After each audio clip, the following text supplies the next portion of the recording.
Bugün benim için çok özel bir gündü ve bugüne birlikte hazırlaşaq.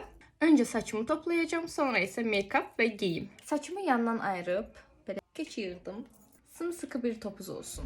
Önce bu hisselerini halledeyim. Sonra bu ikisini bir düğün atıram. Sonra bir düğün daha atıram. Böyle saçım renkte bir rezinle şüpheli. Qəşəng olmadı. Önce bir nemlendirici geçeceğim.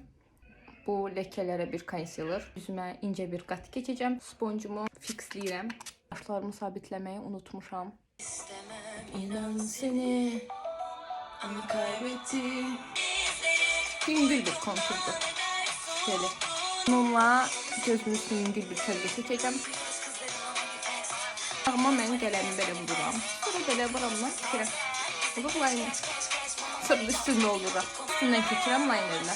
Enlik olarak Golden Rose'un bu enliğini istifade edeceğim ve bu highlighter'dan istifade edeceğim. Allah'ım, Allah köre oldum yine.